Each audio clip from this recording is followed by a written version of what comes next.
you doing? I'm Mike Gatty, and welcome to the 743 Patterson Park podcast. This week, it was my privilege to speak with Allison Fomich, who is an artist that sells her own jewelry that she creates in her little shop in the Mount Vernon marketplace.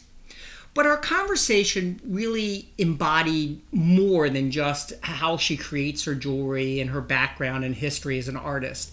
It talks both about the business of being an artist, which right now in the time of COVID-19 is particularly problematic, and also about how COVID has robbed the art community from interacting with each other.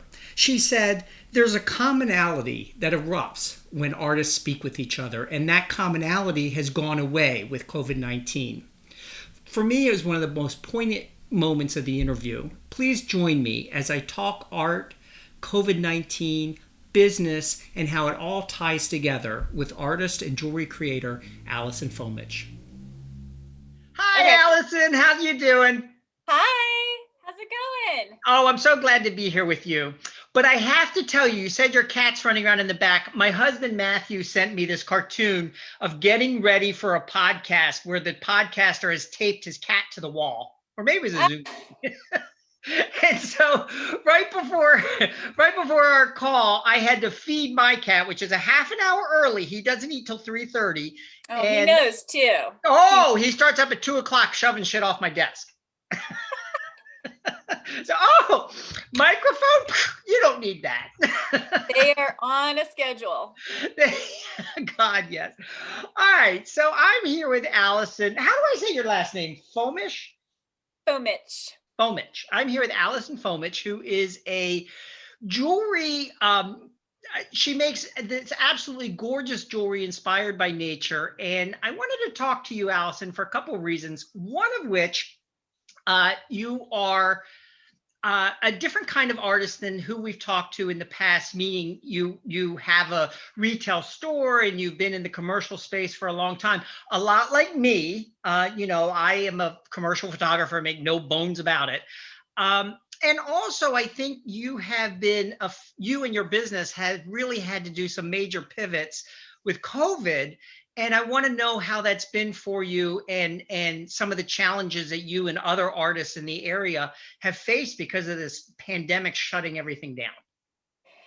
I know, it was really, really like, it just sort of blindsided everybody. I'm telling you, I was joking around with Shelley Brown on the last podcast when she said she was retired, and she looks like she's 30 years old. To be retired is enough to make me want to rip my hair out. But I was like, oh, I know, right? I was like, oh no, I've been retired too ever since March. Yeah. Well, it kind of felt like that. Yeah. And then you kind of like, I don't know. I'm a creative person, and I really I get my inspiration and my energy from interacting with other people. All of the sales stuff that I do is sort of secondary, but it's also informative. So I get my inspiration from all the stuff around me and whatever, like all artists do. All of that's been taken away. I mean, it's mind-boggling to me. We're two peas in a pod because I'll be on the airplane coming back from a shoot, and I'll look at Matthew and I'll say, I am so tired. And he's like, oh yeah, well, you only dealt with 2,000 people, literally 2,000 participants this week. And I can't imagine why you're tired. And all that's gone, or at least. But it energizes you. You get these interactions with people that open up conversations around things that you don't know you're going to have these conversations. There's commonality that sort of erupts, and so I have my store, in Mount Vernon Marketplace. And that was really my place of like interacting with other people, because usually I was in my studio or the store, and I was, just kind of going along, doing my thing. And then I enjoyed that point of connection with people that I never know who was going to come in my door. And I would meet people from all over the place visiting Baltimore. And it was so nice to connect and represent our city in a positive way and interact with these people from, all over. And so that was kind of like, boom, gone. Depressing. It's so depressing. And so you've had to pivot because of that. How have you pivoted to keep yourself not only creatively focused, but surviving in business? What have been some of the changes you've had to make? Well, I thought that everything that I had built was gone, and which is an irrational thought. But when I had to close my doors, it was like, what am I doing? What am I doing? You think maybe I have to go get a different kind of profession. Maybe I need to get into that essential space where, I can have a business in an essential space. Maybe I need to go into food, or maybe I need to be in I was ready to go water plants in a nursery for a living. It's like, that will bring me happiness. And it would. But I kind of had a long cry. I kind of laid in bed. I kind of pet the cats. We all kind of went into this, and we still kind of do that some days. Yeah, I'm totally bipolar on it. I really am. I'll wake up one day and I'll think, oh, everything's good. There's a vaccine. Now there's 2 vaccines and Right. everything's good. And Trump's, bye-bye.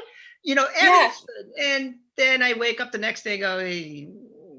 Right. I know. You hear Fauci say the cavalry is on the way, and we're like, yes. And then it's like, but when? Yeah, in next 2022. But we can hang on. We can hang on. Yeah, but like that cat taped to the wall. Yeah. So you mentioned perhaps going back and in a alternate reality, working in a nursery, but nature and natural items really have a major impact on the art and the jewelry that you create. So how do your jewelry is inspired by the urban garden. So tell me a little bit about that and what that actually means to the person who is, trying to figure out what you're doing. Well, okay. I love gardening. I'm a city dweller. I'm in Southeast Baltimore, in Highlandtown. I'm in the Highlandtown Arts District. That's where my studio is.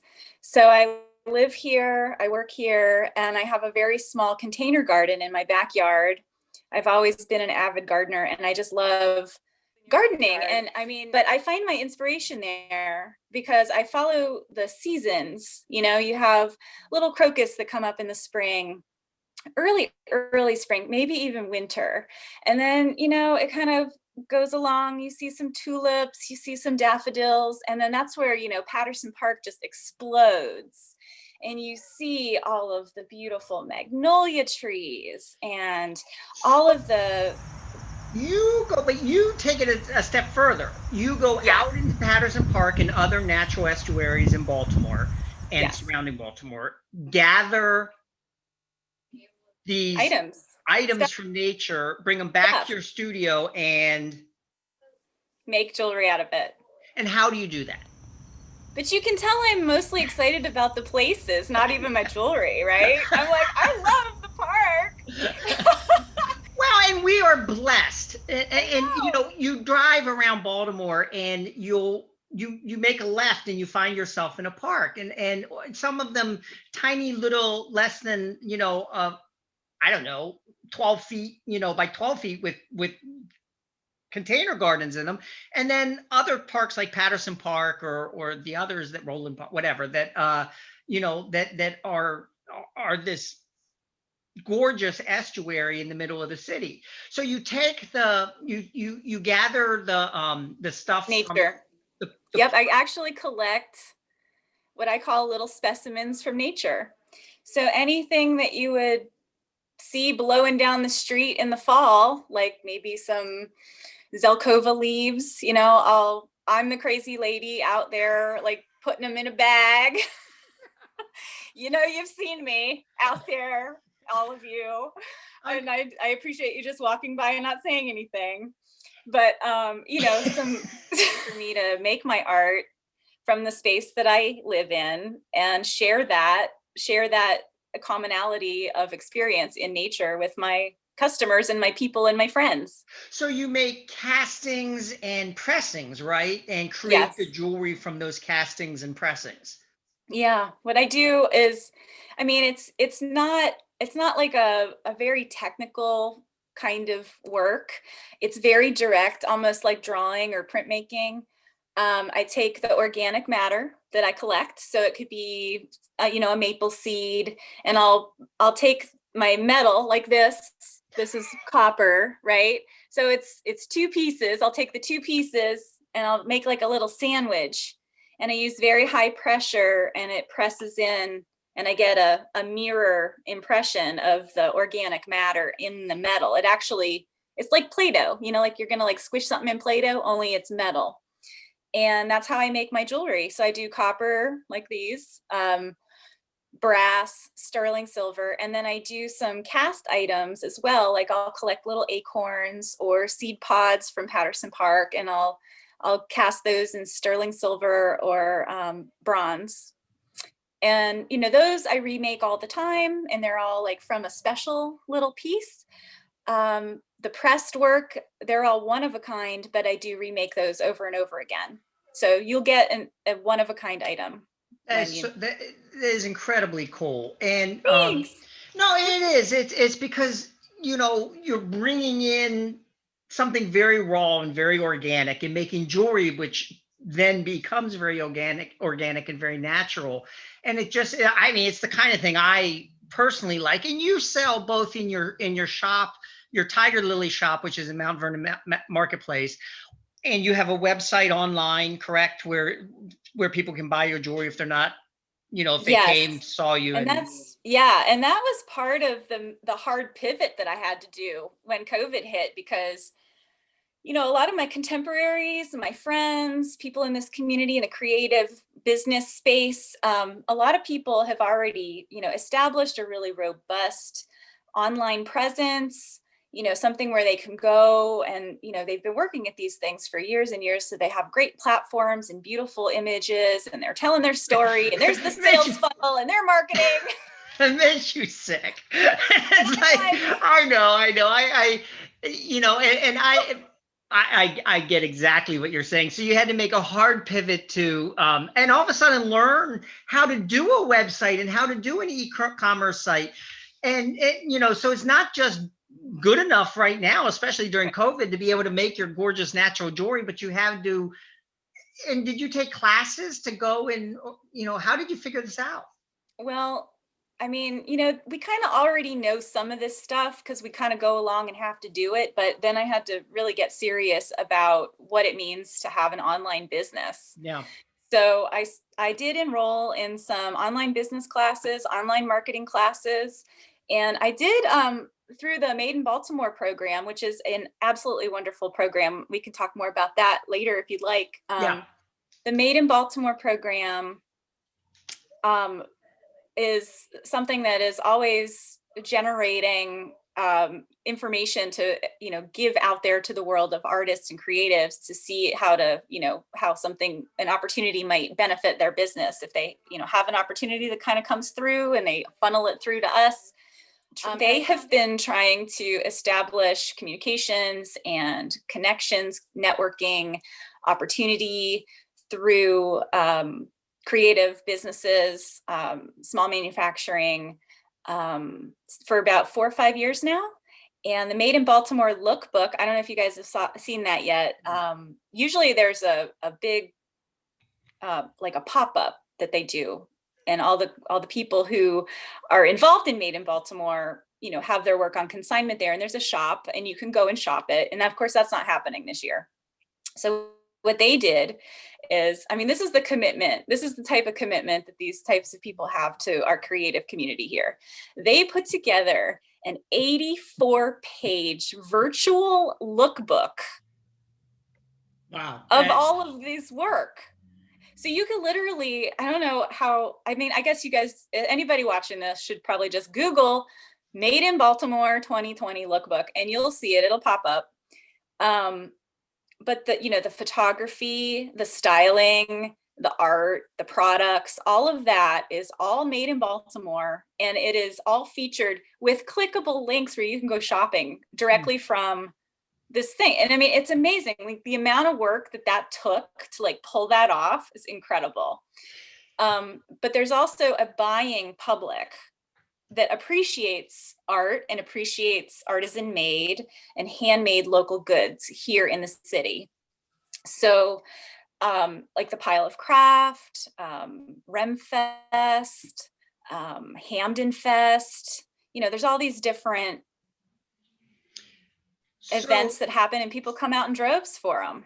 So that support of the local community, of the local Baltimore shopping consumer community, is what inspired you to open up Tiger Lily, which is your store in Mount Vernon Marketplace. Mm-hmm. And when did you do that? How long's Tiger Lily been open now? The store, it's a tiny little store. Oh, it's cute. We're gonna roll B-rolls. Oh, that's right. So it's called Tiger Lily Shop Jewelry. It's my little tiny stall boutique, I call it. As an artist, I self-represent there, with my own work, and I have my copper, brass, and sterling stuff there, my button jewelry and some vintage things and whatever, but also a handful of other local makers, locally made things, other artists that are my friends or people I believe in. I kind of put their work in there on consignment. And it's been open since 2018, October 2018. So I'm actually at like a 2-year anniversary this year, going into my 3rd year here, into the holidays, into the pandemic, into the next shutdown. So, as we are talking, when we first started talking, the new infection rates in Maryland were like 500 a day, and we're pretty stable. Now, I looked at the graph yesterday in the New York Times, and it doesn't just have 1,000, it has 2,000 with the peak going straight up. They never even had 2,000 on the graph before. So they've added like lines to the graph. We have to be so careful. I mean, it's not about us. It's about everybody else. We have to. All right. Well, we covered a lot of ground. We talked about how COVID has just turned the art community on its head, including your own business, and how we've all had to change. I don't think people understand that this podcast came about because I was bored out of my skull at home watching reruns of Tiger King. Yeah, Tiger King and Game of Thrones on HBO. And so it was like, I had to do something, and it dawned on me that there were all these really cool people in the neighborhood and that there was no feature really of them. But I love it. What that's turned into has gone a track that I really didn't anticipate, which is this ongoing discussion of creativity. And I think that, having you bring a business sense to things because of your experience and working in all these different channels is incredibly awesome. Thanks. So, and what days are you at your jewelry store, and then we'll wrap it up? When are you open right now with everything going on, and for the holidays? Okay, yeah. Well, I'm open Fridays and Saturdays at my store from 12 to 8, just Fridays and Saturdays. You can always find me on my website, tigerlilyshop.com, and that's my double L in there. Text me, call me, I'll drop it off to your house. I can ship out. I'm going to be offering like little packages and things like that, where they're like little things that you can pop in the mail and ship them out to your loved ones. Again, reinventing the wheel a little bit for me, but the store is there. I mean, I have I've reduced my hours from 7 days a week to 2 right now. Right. And just because there's so much uncertainty in the world, and I'm in a food hall. The food hall, Mount Vernon Marketplace, it was a thriving food hall where people would come and get drinks and food and hang out and get more drinks and have oysters and tacos and ramen and more drinks. And now, and now it's like, well, some people will still do that, but most people aren't. So I don't have a lot of foot traffic coming through right now, but that time will pass eventually, and I will still be there. I don't want to give up my shop, and I've had some really great kind of support along the way. So Right. yeah. And your Tiger Lily has a Facebook page too, right? Yes. Tiger Lily Shop Facebook.com. Jewelry. Yep. All right. Well, we covered a lot of ground. Thank you so much for talking to us, Allison. And Thank you. we will be by because So Allison said COVID-19 blindsided everybody. And it cut her off from the very people that she was inspired from. Both her customers, the community out in the parks, the community of Baltimore, and other artists. Allison had to pivot, go from her retail store to an online presence, all within weeks and months in order to stay afloat. It's something that I can certainly sympathize with. Allison, like so many other artists, have been blindsided by the COVID-19 pandemic, and for many, it's going to end their career. On a happier note, next week I'll talk to my Aunt Jean. My aunt's had a career in art since I was a little kid, and I'm 52 years old now, so she's been at it a long time. She specializes in folk art, and it has been described as unique by everyone who sees it. So join me next week as I speak with one of my favorite and most creative people on the face of this planet, my Aunt Jean.